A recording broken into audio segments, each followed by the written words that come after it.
बिस्मिल्लाहिर्रहमानिर्रहीम।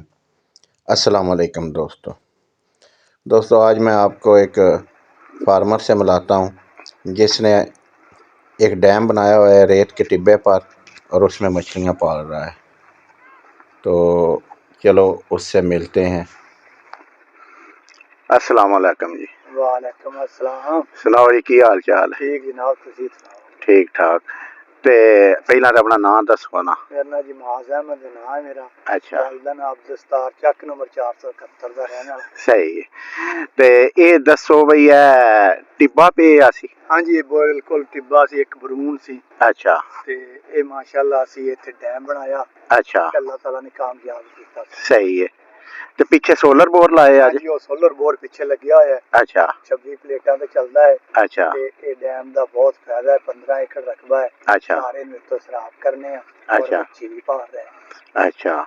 ते ये रेत दे विच तुसां मतलब पानी खलवा दिते आवे, बड़ा मतलब अजीब तुहां काम कीते है ना। इत्थे ते पानी जिन्ना दईए पींदी जांदी है, ते किवें खलवाए अज? ये जी अल्लाह दी रहमत नाल पहला डैम बनाया। अच्छा उस तो बाद असी छापर लियांदा 40,000 का। अच्छा वो सार दे विच खलारिया। अच्छा उत्ते मजदूर लाए, आप लगे, मिट्टी पाती 2-2 फुट अच्छा ते बोर चलाता। अल्लाह दी रहमत नाल बिल्कुल खराब नहीं होया किसे पासों। छापर भी सही और मच्छी भी सही पड़ी। हाँ नहीं वेना पिया भी छापर ते बड़ा बई वधिया पाए अज, क्योंकि पानी बिल्कुल सही खलोते आवे।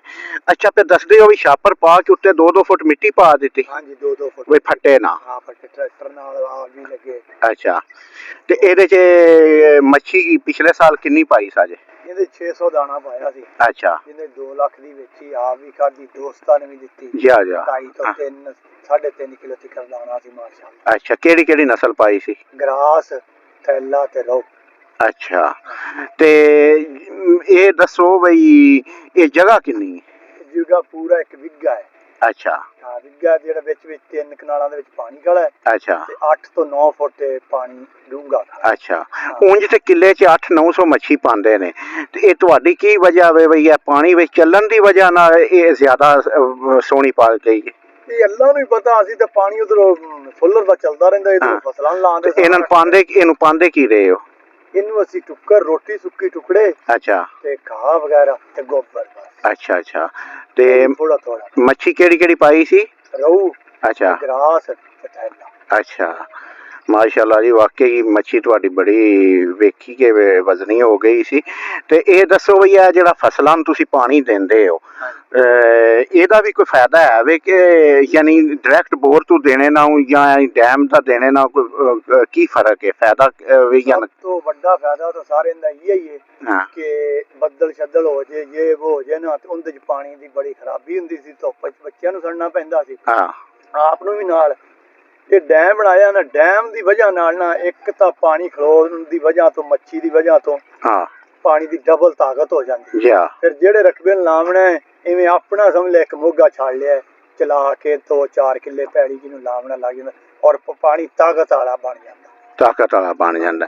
ਤੇ ਨਾ ਇਹ ਧੁੱਪੇ ਸੜਨਾ ਨਹੀਂ ਪੈਂਦਾ ਬਈ ਬੋਰ ਸੋਲਰ ਚੱਲੇ ਆ ਤੇ ਨਾਲ ਸੜਦੇ ਰਹੋ ਜਦੋਂ ਤੁਹਾਡੀ ਤਮੰਨਾ ਕਰਦੀ ਹੈ ਤੁਸੀਂ ਲਾਓ। ਸਹੀ ਹੈ, ਭਾਵੇਂ ਨਹਿਰ ਦੇ ਵਾਰੀ ਨਾਲ ਲਾ ਲਓ। ਸਹੀ ਹੈ ਮਾਸ਼ਾਅੱਲਾ। ਹੁਣ ਕਿੰਨਾ ਕੁ ਦਾਣਾ ਵਿੱਚ?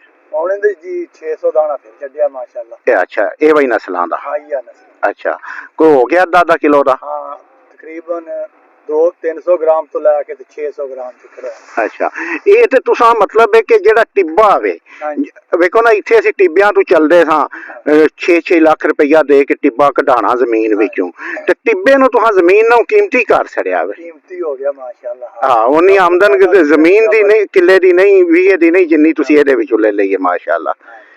ਤੇ ਕੀ ਜਿਹੜੇ ਸਾਡੇ ਦੋਸਤ ਭਰਾ ਤੇ ਵੀਰ ਵੇਂਦੇ ਨੇ, ਉਹਨਾਂ ਨੂੰ ਕੀ ਮਸ਼ਵਰਾ ਦਿਓ ਦੇ ਅਗਰ ਕਿਸੇ ਕੋ ਟਿੱਬਾ ਪੇ ਆਵੇ ਤੇ ਉਹਨੂੰ ਇਹ ਕੰਮ ਕਰਨਾ ਚਾਹੀਦਾ ਵੇ? ਬਿਲਕੁਲ ਜੀ, ਕਰਨਾ ਚਾਹੀਦਾ ਹੈ। ਔਰ ਸਭ ਤੋਂ ਬਿਹਤਰੀਨ ਚੀਜ਼ ਹੈ ਕਿ ਮੁਲਕ ਦਾ ਫਾਇਦਾ ਹੈ, ਮੱਛੀ ਤਿਆਰ ਹੋ ਰਹੀ ਹੈ। ਬਿਲਕੁਲ, ਇਹਦੇ ਕੋਈ ਵਾਸਤੇ ਤੈਨੂੰ ਪੈਸਾ ਮਿਲੇਗਾ ਜਿਹੜਾ ਤਿਆਰ ਕਰੇਗਾ। ਹਾਂਜੀ ਹਾਂਜੀ। ਦੂਸਰੀ ਗੱਲ ਇਹ ਆ ਸਰ ਕਿ ਪਾਣੀ ਦੇ ਬੜੇ ਫਾਇਦੇ ਨੇ ਇਹਦੇ ਨਾਲ। ਤੇ ਜੇ ਬੇਬਾਦ ਜਗ੍ਹਾ ਪਈ ਹੈ ਉੱਥੇ ਬਣਾ ਨਹੀਂ, ਇਹ ਤੇ ਵੇਖੋ ਨਾ, ਮੈਂ ਵੇਖਣਾ ਪਿਆ ਇਹ ਦੂਜੇ ਜਿਹੜੇ ਤਲਾਅ ਨੇ ਉਹਨਾਂ ਨਾਲ ਤੇ ਮੱਛੀ ਢੇਰ ਵਧ ਗਿਆ ਨਾ, ਕਿਉਂਕਿ ਉਹ ਤੇ ਪਾਣੀ ਖਲੋਤਾ ਰਹਿੰਦਾ, ਇਹਦਾ ਚੱਲਦਾ ਰਹਿੰਦਾ। ਇਹ ਤੇ ਦਰਿਆਈ ਵਾਲਾ ਹਿਸਾਬ ਹੋ ਗਿਆ ਨਾ। ਸਾਫ ਪਾਣੀ ਜਿੰਨਾ ਮਿਲੇਗਾ ਮੱਛੀ ਉਨੀ ਬਿਹਤਰੀਨ ਤੇ ਸਾਫ ਸੁਥਰੀ ਹੋਵੇ ਜੀ। ਸਹੀ ਹੈ। ਚਲੋ ਜੀ, ਅੱਲਾਹ ਤਾਲਾ ਤੁਹਾਡੇ ਕੰਮਾਂ 'ਚ ਬਰਕਤ ਪਾਏ। ਤੇ ਨਾਲੇ ਮੈਂ ਤੁਹਾਡੇ ਡੇਰੇ ਤੇ ਆਇਆ ਤੇ ਵੇਂਦਾ ਹਾਂ ਪਿਆ ਉਹ ਜੰਗਲ ਵੀ ਤੁਹਾਂ ਟਿੱਬੇ ਤੋਂ ਪਟਾ ਖੜੇ ਆ। ਉਹ ਵੀ ਡੈਮ ਹੀ ਬਣਾਉਣਾ ਅੱਲਾ ਦੀ ਰਹਿਮਤ ਨਾਲ ਸੈੱਟ ਕਰਦੇ ਪਏ ਬੋਰ ਲਵਾਣੇ ਉੱਥੇ। ਅੱਛਾ, ਜਦੋਂ ਸੈੱਟ ਹੋਇਆ ਪਿਆ ਬਸ ਗੱਡੀ ਲਾਉਣੀ। ਚਲੋ ਸਹੀ ਹੈ ਜੀ, ਠੀਕ ਹੈ, ਅੱਲਾ ਖੈਰ ਕਰੇ ਜੀ। ਓਕੇ।